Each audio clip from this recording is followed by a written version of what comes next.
प्रिय दर्शकों, मैं आप सबका इस क्रमबद्ध बाइबल अध्ययन कार्यक्रम सत्यवचन में हार्दिक स्वागत करती हूँ।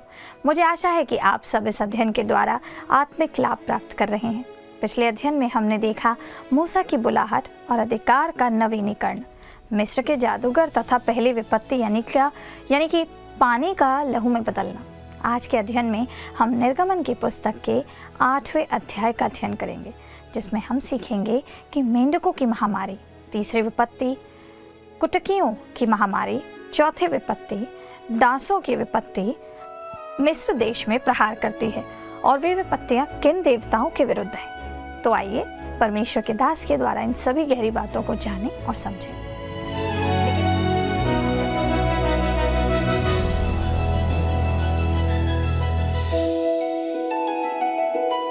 प्रिय मित्रों, आप सभी को प्रभु यीशु मसीह के पवित्र और महिमामय नाम में प्रेम भरा नमस्कार।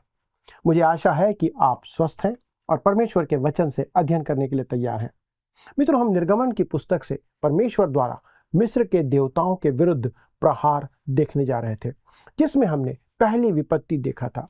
प्रत्येक विपत्ति किसी न किसी देवता के विरुद्ध प्रहार था, जो यह प्रकट करता है कि परमेश्वर कौन है, जिसकी उन्हें उपासना करना चाहिए। दोस्तों, अब हम आते हैं अध्याय 8 पर, जिसका विषय है दूसरी विपत्ति अर्थात मेढकों की महामारी, तीसरी विपत्ति कुटकियों की महामारी और चौथी विपत्ति डांसों की विपत्ति। दोस्तों, मिस्र के देश पर विपत्तियां आना जारी रहता है। परमेश्वर प्रतिमा आराधना में लिप्त मिस्र के लोगों पर अब प्रहार कर रहा था। दोस्तों, दूसरी विपत्ति को अब हम देखते हैं, जो कि मेढकों की महामारी थी। जैसा मैंने आपसे कहा था कि मेढक हेका देवता का प्रतिनिधित्व करते थे, जो मेढक के सिर वाली एक देवी थी। साथ ही हापी देवता को एक मेढक पकड़े हुए दर्शाया गया था, जो जिस मेढक के मुंह से पोषण की धारा बहते हुए दिखाया जाता था। दोस्तों, यह चित्र नील नदी के देवता और मेढक देवता के बीच के घनिष्ठ संबंध को प्रकट करता है, जो सबसे प्राचीन देवियों में से एक है और देवियों की जननी माता मानी जाती थी। दोस्तों, वह प्रजनन और पुनर्जन्म की देवी तथा धाइयों की संरक्षक भी मानी जाती थी। मिस्र के एक चित्र में हेका को अर्थात हेका देवता को ओरेसिस के पुनरुत्थान के लिए मंत्र पढ़ते हुए दिखाया गया है और इस बात को यहाँ पर प्रकट करता है। इसके अतिरिक्त एक अन्य चित्र में उसे रानी के सामने घुटनों के बल बैठे हुए और हतशेपसुत के जन्म के समय देख रेख करते हुए भी दर्शाया गया है। तो आइए अब हम आगे बढ़ते हैं और पढ़ते हैं निर्गमन अध्याय 8 पद 1 से 5। लिखा है, तब यहोवा ने फिर मूसा से कहा, फिरौन के पास जाकर कह, यहोवा तुझसे इस प्रकार कहता है, मेरी प्रजा के लोगों को जाने दे, जिससे वे मेरी उपासना करें। परंतु यदि उन्हें जाने ना देगा तो सुन, मैं मेढक भेजकर तेरे सारे देश को हानि पहुंचाने वाला हूँ, और नील नदी मेढकों से भर जाएगी, और वे तेरे भवन में और तेरे बिछौनों पर और तेरे कर्मचारियों के घरों में और तेरी प्रजा पर वरन तेरे तंदूरों और कठौतियों में भी चढ़ जाएंगे, और तुझ पर और तेरी प्रजा और तेरे कर्मचारियों समूह पर मेढक चढ़ जाएंगे। फिर यहोवा ने मूसा को आज्ञा दी, हारून से कह दे कि नदियों, नहरों और झीलों के ऊपर लाठी के साथ अपना हाथ बढ़ाकर मेढकों को मिस्र देश पर चढ़ा ले आए। दोस्तों, मेढक सभी जगह भरे हुए थे। लोगों के सोने के कक्ष में, रसोई में, घर के सभी कमरों में, रोटी पकाने की भट्टियों में, खाना पकाने के बर्तनों में, सभी जगह पर मेढक पाए जा सकते थे। उस समय जब वे चलते थे तो मेढकों के ऊपर चलते थे, जब वे बैठते थे तो मेढकों के ऊपर बैठते थे। दोस्तों, यह बहुत ही गंभीर स्थिति थी। एक मेढक कुछ नहीं कर सकता था, परंतु बहुत सारे मेढकों ने बहुत बड़ी मुसीबत वहाँ पैदा कर दी थी। और हाँ, वे पवित्र माने जाते थे, इसलिए लोग उन्हें मार भी नहीं सकते थे, क्योंकि मेढक उनके आराध्य थे। तब पद 6 और 7 में आगे लिखा है, तब हारून ने मिस्र के जलाशयों के ऊपर अपना हाथ बढ़ाया, और मेढकों ने मिस्र देश पर चढ़कर उसे छा लिया, और जादूगर भी अपने तंत्र मंत्रों से उसी प्रकार मिस्र देश पर मेढक चढ़ा ले आए। दोस्तों, एक बार फिर से मिस्र के जादूगरों ने इस विपत्ति की नकल करके दिखाया, और यह पुनः शैतान की सामर्थ्य को प्रकट करता है। तब हम आगे बढ़ते हुए पद 8 से 11 में पढ़ते हैं। लिखा है, तब फिरौन ने मूसा और हारून को बुलवा कर कहा, यहोवा से विनती करो कि वह मेढकों को मुझसे और मेरी प्रजा से दूर करे, और मैं इस्राएली लोगों को जाने दूंगा, जिससे वे यहोवा के लिए बलिदान करें। तब मूसा ने फिरौन से कहा, इतनी बात के लिए तू मुझे आदेश दे कि अब मैं तेरे और तेरे कर्मचारियों और प्रजा के निमित्त कब विनती करूं कि यहोवा तेरे पास से और तेरे घरों में से मेढ़कों को दूर करे और वे केवल नील नदी में पाए जाए। उसने कहा, कल। उसने कहा, तेरे वचन के अनुसार होगा, जिससे तुझे यह ज्ञात हो जाए कि हमारे परमेश्वर यहोवा के तुल्य कोई दूसरा नहीं है, और मेढ़क तेरे पास से और तेरे घरों में से और तेरे कर्मचारियों और प्रजा के पास से दूर होकर केवल नदी में रहेंगे।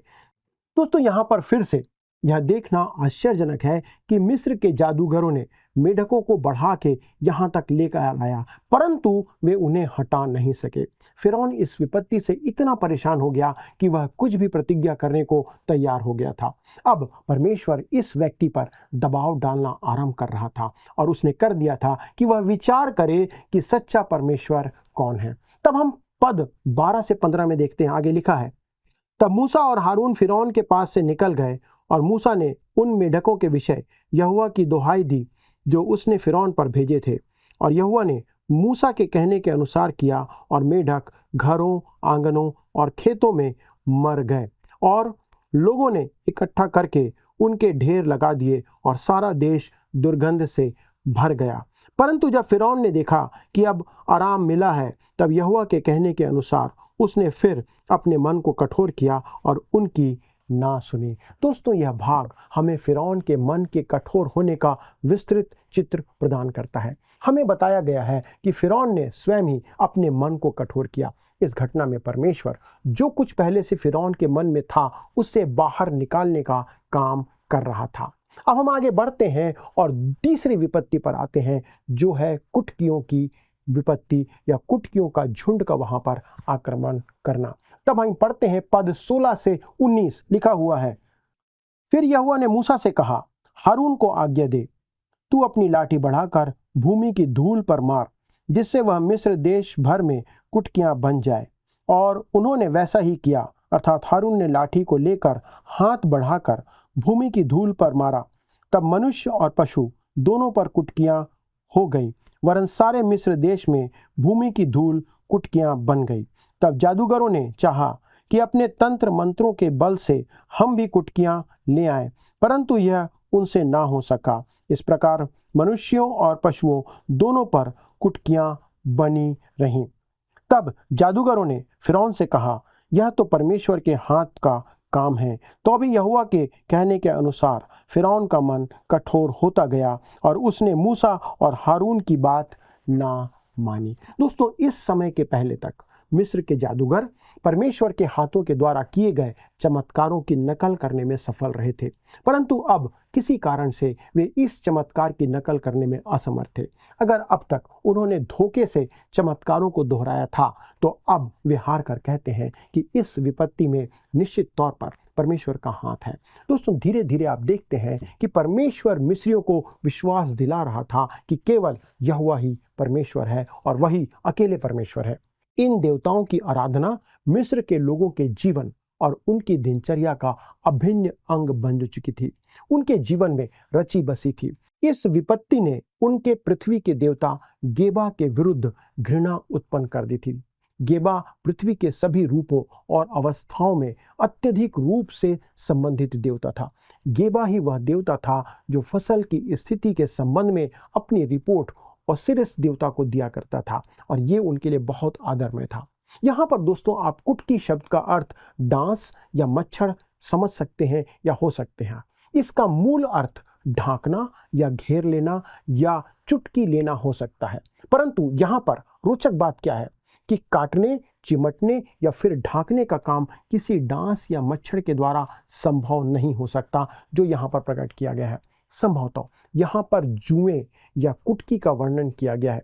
एक प्रसिद्ध प्राणी शास्त्री ने बताया कि जुएं या कुटकियां बड़ा समूह बनाते हैं, एक बड़े झुंड में ये रहते हैं, और जिनका मुख्य काम काफ़ी हद तक सफाई करना होता है, अर्थात वे जहाँ पर रहते हैं वहाँ की चीज़ों को खा जाते हैं।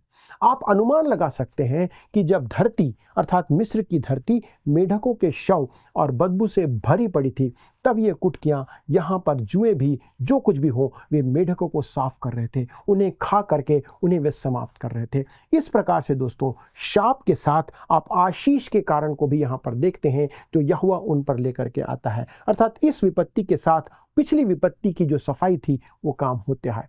कुटकियों के द्वारा चाहे जितने भी प्रत्यक्ष लाभ क्यों ना उन्हें मिलते हो, परंतु एक व्यक्ति मिस्र में अपने अनुभव के बारे में बताते हुए ये कहता है कि मैंने गौर किया है कि बालू हिल रही है। नज़दीकी से जांचने पर उसे पता चला कि भूमि की सतह पर वास्तव में वो बालू नहीं थी, परंतु छोटी छोटी ढेर सारी कुटकियां थी जो कि चलता फिरता एक झुंड था जो मूव कर रहा था। वो हजारों लाखों की संख्या में उसके पैर पर रेंगते हुए चढ़ रहे थे। तब वो कहता है कि तब मैं पवित्र शास्त्र बाइबल के उस वचन पर विचार करते हुए अपने पैरों को पटकते हुए पीछे हट गया। उस वचन में इसी प्रकार लिखा हुआ था जैसा बाइबल कहती है कि पूरे मिस्र देश की भूमि की धूल कुटकी बन गई थी। दोस्तों मिस्री जादूगरों के द्वारा कुटकियों की महामारी की नकल नहीं की जा सकी। परमेश्वर मिस्र की भूमि में जीवन के विरुद्ध अपना न्याय अब आरंभ कर चुका था। अब हम आते हैं पद 20 से 23 पर, जहां पर चौथी विपत्ति को देखते हैं जो कि डांसों के झुंड की विपत्ति है। आइए हम पढ़ते हैं पद 20 से आगे। लिखा है, फिर यहोवा ने मूसा से कहा, सवेरे उठकर फिरौन के सामने खड़ा होना, वह तो जल की ओर आएगा और उससे कहना, यहोवा तुझसे यह कहता है, मेरी प्रजा के लोगों को जाने दे कि वे मेरी उपासना करें। यदि तू मेरी प्रजा को ना जाने देगा तो सुन, मैं तुझ पर और तेरे कर्मचारियों और तेरी प्रजा पर और तेरे घरों में झुंड के झुंड डांस भेजूंगा और मिस्रियों के घर और उनके रहने की भूमि भी डांसों से भर जाएगी। उस दिन मैं गोशेन देश को जिसमें मेरी प्रजा रहती है अलग करूंगा और उसमें डांसों के झुंड ना होंगे, जिससे तू जान ले कि पृथ्वी के बीच मैं ही यहोवा हूँ। और मैं अपनी प्रजा और तेरी प्रजा में अंतर ठहराऊंगा, यह चिन्ह कल होगा। और यहोवा ने वैसा ही किया। दोस्तों आप देखते हैं कि इस समय तक उन विपत्तियों ने मिस्र तथा गोशेन जहां इस्राएली वास किया करते थे, इन दोनों स्थान को प्रभावित किया था। अब तक की सारी विपत्तियां, बहुत से लोग संभवतः फिरौन से कह रहे होंगे क्योंकि विपत्तियों का प्रभाव गोशेन में भी हुआ है, इस कारण यह विपत्ति कोई अभिशाप नहीं परंतु एक स्वाभाविक घटना हो सकती है, क्योंकि इससे इस्राएली भी प्रभावित हो रहे हैं। शायद वे उसे मिस्री देवताओं का प्रकोप मान रहे थे, परंतु सारी बात इस समय के बाद स्पष्ट हो जाती है। दूध का दूध पानी का पानी हो जाता है जब परमेश्वर यहोवा घोषणा करते हैं कि इस पल के बाद अर्थात इस विपत्ति के बाद दोनों के बीच में अब अंतर होगा और अब से कोई भी विपत्ति गोशेन की भूमि को प्रभावित नहीं करेगी जहां पर इस्राएलियों का निवास स्थान था। इसके बाद से सारी विपत्तियां केवल मिस्र के लोगों पर पड़ने वाली थी।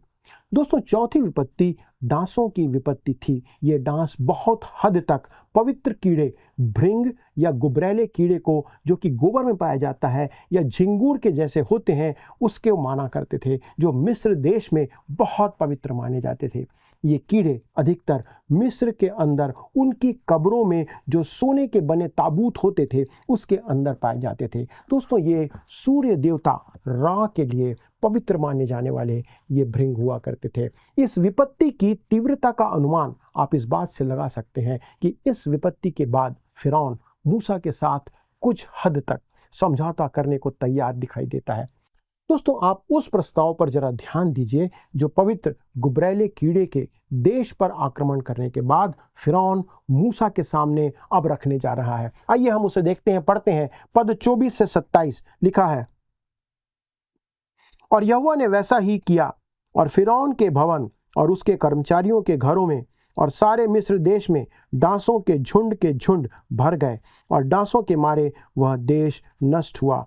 तब फिरौन ने मूसा और हारून को बुलवा कर कहा, तुम जाकर अपने परमेश्वर के लिए इसी देश में बलिदान करो। मूसा ने कहा, ऐसा करना उचित नहीं, क्योंकि हम अपने परमेश्वर यहोवा के लिए मिस्रियों की घृणित वस्तु बलिदान करेंगे, और यदि हम मिस्रियों के देखते उनकी घृणित वस्तु बलिदान करें तो क्या वे हम पर पथराव ना करेंगे? हम जंगल में 3 दिन के मार्ग पर जाकर अपने परमेश्वर यहोवा के लिए जैसे वह हमसे कहेगा वैसा ही बलिदान करेंगे। दोस्तों, अब आप देखते हैं कि मिस्र में पाए जाने वाले ये पवित्र कीड़े या भृंग अनंत जीवन का प्रतीक माने जाते थे। आप अनुमान लगा सकते हैं कि जब आपके लिए सबसे पवित्र मानी जाने वाली वस्तु जब आपके लोगों के लिए ही अभिशाप और भूमि के लिए विपत्ति बन जाए, तब आपका मन क्या सोचेगा, तब आप किस प्रकार से व्यवहार करेंगे। इस समय फिरौन समझौता करने का मन बनाता है और उस विपत्ति के समाप्त होने से पहले फिरौन 4 समझौते करता है जो यहाँ पर प्रकट किए जाते हैं।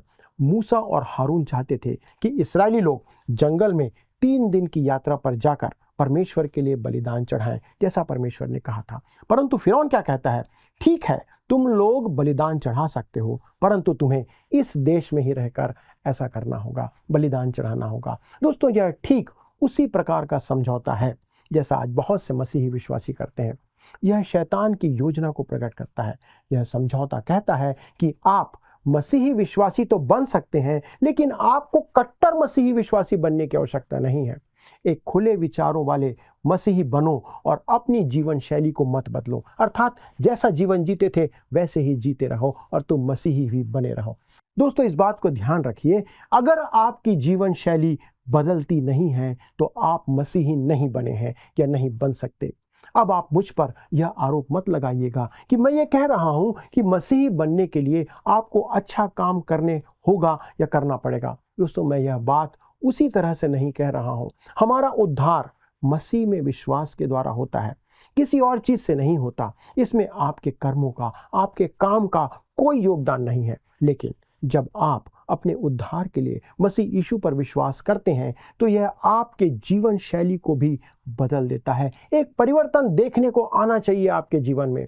यहीं पर मसीही आचरण की भूमिका आती है, देखी जाती है। सबसे पहले आपके भीतरी स्वरूप और स्वभाव में एक बदलाव आता है जो आना जरूरी है। मेरे कहने का अर्थ और तात्पर्य यह है कि आज के ज़माने में चर्च ने बहुत से समझौते कर लिए हैं, चर्च के लोगों ने समझौते कर लिए हैं और ज़्यादातर मामलों में वे भी आज मिस्र देश में ही फंसे हुए हैं। अर्थात वे प्रभु में तो आ गए हैं, लेकिन उनका जीवन मिस्र में ही चल रहा है। आज आप एक आम मसीही और संसार के अंदर या संसार के व्यक्ति के बीच में फर्क नहीं कर सकते। उन दोनों की जीवन शैली एक समान देखने को मिलती है। दोस्तों, अमेरिका में एक बार एक शोध हुआ जिसमें पाया गया कि 50% से भी अधिक नागरिक या वहां के लोग किसी न किसी धार्मिक संस्था के सदस्य हैं। परमेश्वर के एक दास अपना अनुभव बताते हुए कहते हैं कि जब कभी मैं हवाई जहाज पर यात्रा करता हूं और जब उसमें कॉकटेल अर्थात शराब परोसी जाती है, तब मैं समय बिताने के लिए एक खेल खेलता हूं। अपने मन में इस बात को विचार करता हूं। पहले मैं उन लोगों की गिनती करता हूं जो शराब का सेवन करते दिखाई देते हैं या जो शराब पीने के लिए लेते हैं। वे संख्या में इतने अधिक होते हैं कि उनकी गिनती करना मुश्किल हो जाता है। इसलिए अब मैं सिर्फ उन लोगों की गिनती करता हूं जो शराब नहीं पीते हैं। अर्थात जब वो फ्लाइट में बैठते हैं तो ये देखते हैं कि कौन कौन है जो शराब नहीं पी रहा है। दूसरे दिन वे जिस जहाज पर थे उसमें सिर्फ 4 व्यक्ति थे जो शराब का सेवन नहीं कर रहे थे। तो उससे ये इस बात को वो प्रकट करना चाहते हैं कि संभव है उस हवाई जहाज में कुछ मसीही लोग भी रहे होंगे जो मिस्र की भूमि में बलिदान दे रहे थे। दोस्तों, वे खुले विचारों वाले लोग थे जो पुराने विचारों वालों का बनने का दिखावा कर रहे थे। वे संसार के लोगों के समान जीवन जीना पसंद करते हैं। आज बहुत से ऐसे लोग हैं जिनके जीवन में परिवर्तन दिखाई नहीं देता। वे प्रभु में आ तो जाते हैं परंतु पुराना जीवन जीते रहते हैं। दोस्तों, आज के लोग 2 प्रकार के घोड़ों की दौड़ में दौड़ रहे हैं। एक काला घोड़ा है और दूसरा सफ़ेद घोड़ा है। अगर आप उनकी सवारी करने का निर्णय लेंगे और एक घोड़े पर अपना एक पैर और दूसरे घोड़े पर अपना दूसरा पैर रखेंगे तो आपका क्या हाल होगा यह बताने की आवश्यकता नहीं है, आप गिर जाएंगे। दोस्तों, जब ये घोड़े अलग अलग दिशा में भागेंगे तब आपको निर्णय लेना होगा कि आप किस घोड़े के ऊपर बना रहना चाहते हैं, किसके ऊपर आप सवारी करते रहना चाहते हैं। दोस्तों, मूसा को फिरौन का समझौता स्वीकार नहीं था। जैसा उसने कहा, मूसा जंगल में 3 दिन के मार्ग पर जाकर इस्राएल द्वारा अपने परमेश्वर यहोवा के लिए बलिदान करने पर जोर देता है और उसी बात पर टिका रहता है। अब हम आते हैं पद 28 में, जहां पर आप देखते हैं कि फिरौन समझौते का एक अलग प्रस्ताव उनके सामने रखता है। लिखा है,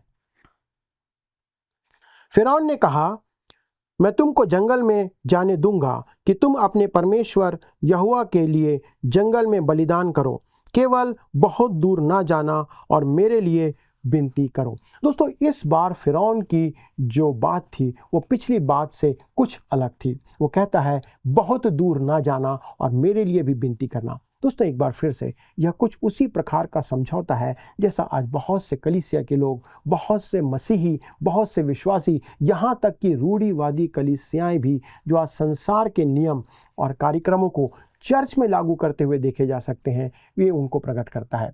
वे अपनी पूरी कलीसियाई गतिविधियों को दावतों, पार्टियों, प्रचार के काम, प्रतियोगिता आदि इस प्रकार की बातों पर केंद्रित रखते हैं और आज उन्होंने कलीसिया को क्लब बना करके रखा हुआ है। आज बहुत सी कलीसियाएं हैं जो क्लब के समान, सामाजिक संस्थानों के समान कार्य करते हुए देखी जा सकती है, जिनमें उन लोगों की संख्या अधिक होती है जो प्रभु यीशु मसीह को नहीं जानते हैं। अर्थात वे कलीसिया में तो हैं परंतु प्रभु यीशु मसीह से दूर हैं और ना ही वे प्रभु यीशु मसीह को अपना उद्धारकर्ता मानते हैं। ऐसे बहुत से लोग देखे जाते हैं। तब पद 29 से 32 में हम आगे पढ़ते हैं, लिखा हुआ है, तब मूसा ने कहा, सुन, मैं तेरे पास से बाहर जाकर यहोवा से विनती करूंगा कि डांसों के झुंड तेरे और तेरे कर्मचारियों और प्रजा के पास से कल ही दूर हो, पर फिरौन आगे को कपट करके हमें यहोवा के लिए बलिदान करने को जाने देने के लिए मना ना करे। अतः मूसा ने फिरौन के पास से बाहर जाकर यहोवा से विनती की और यहोवा ने मूसा के कहे के अनुसार डांसों के झुंडों को फिरौन और उसके कर्मचारियों और उसकी प्रजा से दूर किया, यहाँ तक कि एक भी न रहा। तब फिरौन ने इस बार भी अपने मन को कठोर किया और उन लोगों को जाने ना दिया। दोस्तों, आपने देखा कि फिरौन अपने हृदय को कठोर करते जा रहा था तथा परमेश्वर उसके मन से उन बातों को बाहर निकालने का काम कर रहा था जो उसके अंदर, उसके मन में, उसके हृदय में भरी हुई थी। मित्रों, जब हम परेशानी में होते हैं, ध्यान से सुनिए, जब हम परेशानी में होते हैं या समस्या के समय हमारी सच्चाई, हमारी असलियत, हमारी जो सच्चाई है वो बाहर निकल करके आ जाती है, उस सामने लोगों के सामने प्रकट हो जाती है। हम अपनी सच्चाई को छिपा कर नहीं रख सकते और परमेश्वर फिरौन के साथ यही कर रहा था। वह उसके मन की सारी घृणा, बुराई और परमेश्वर के प्रति उसके अविश्वास को बाहर निकाल रहा था। जो घृणा उसके हृदय में थी, जो उसके मन में भरी हुई थी, उन सब बातों को वो बाहर निकाल रहा था। दोस्तों, यह हमारे जीवन की वास्तविकता है। बिना प्रभु यीशु मसीह के हम परमेश्वर के विरोधी हैं और इसके अलावा हम कुछ नहीं हैं। हम परमेश्वर के विरोध में बने हुए हैं। हम परमेश्वर के विरोधी में ही या विरोध में ही काम करते रहते हैं। परमेश्वर चाहता है कि हम उन बातों को अपने जीवन से दूर करें। उसका केवल एक ही तरीका है कि हम परमेश्वर के वचन को अधिकाई से अपने जीवन में, अपने हृदय में बसने दें और परमेश्वर के वचन को अपने जीवन का नियंत्रण करने दें। यदि परमेश्वर का वचन आपके जीवन का नियंत्रण करेगा तो आप परमेश्वर के अनुसार चलेंगे और यह तभी संभव हो सकता है जब हम वचन को पढ़ेंगे, वचन को सुनेंगे, वचन का मनन करते रहेंगे। दोस्तों, हमारा कार्यक्रम ये बाइबल अध्ययन इसीलिए आपके बीच में प्रसारित किया जाता है कि आप वचन को पढ़ें, वचन को सुने और वचन का मनन करते रहें, ताकि आप परमेश्वर के वचन पर बने हुए पाए जाएं और परमेश्वर के वचन के अनुसार चलते रहें। आइए दोस्तों, हम इस वचन में बने रहते हुए प्रार्थना के साथ इस अध्ययन को समाप्त करें। स्वर्गीय पिता, हम धन्यवाद देते हैं आपके अद्भुत वचनों के लिए जो प्रकट करता है प्रभु कि आप हम पर कैसे अपने आप को प्रकट करते हैं। आप विभिन्न प्रयास करते हैं कि हम जाने कि आप कौन हैं। पिता परमेश्वर, आपने जिस प्रकार फिरौन के हृदय की सच्चाई को बाहर लाया प्रभु, कई बार विषम परिस्थितियों में हमारे जीवन की सच्चाई, हमारा विचार, हमारी सोच बाहर आती है। अनुग्रह करना प्रभु कि हमारा हृदय पवित्र हो। हर एक विचार जो हमारे हृदय में उत्पन्न होते हैं वो प्रभु यीशु मसीह के द्वारा पवित्र आत्मा की सामर्थ्य से पवित्र बने रहें। अनुग्रह करना प्रभु कि हम जीवन भर ऐसे ही बने हुए पाए जाएं। हमारे सारे दर्शकों के लिए, उनके परिवार के लिए विनती करते पिता कि आप उन पर दया करें, उनके साथ बने रहें। उनकी कौन सी ऐसी समस्या है जिसके लिए वे निरंतर विनती कर रहे हैं प्रभु, आप उनकी प्रार्थनाओं को सुने और उनके जीवन में वो काम पूरा करें जो आपसे वो विनती कर रहे हैं। प्रभु, हम सारे दर्शकों को आपके पवित्र सुरक्षित हाथों में समर्पित करते हुए विनती प्रभु यीशु ख्रीस्त के नाम से मांगते हैं, आमीन।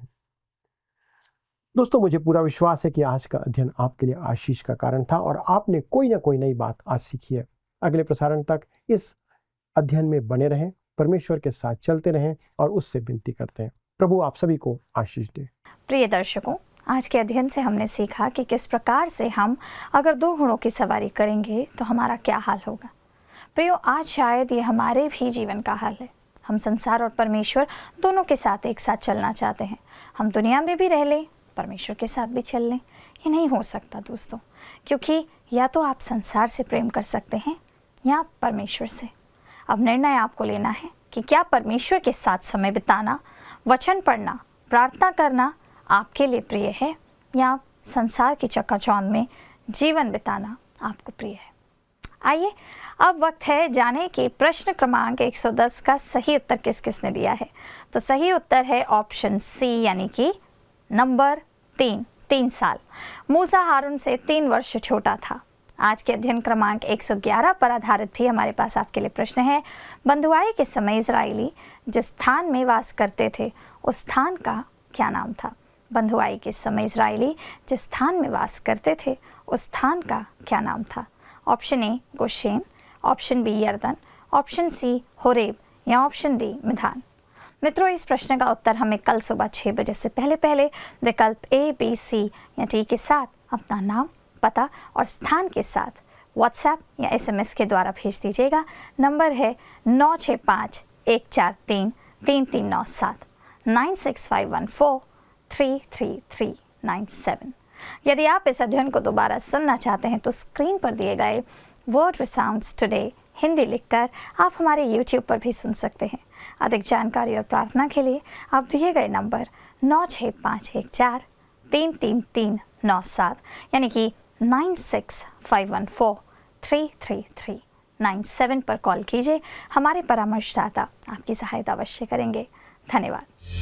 क्या आपको यह कार्यक्रम पसंद आया? अभी हमें एक मिस कॉल करें और आप अगले विजेता हो सकते हैं।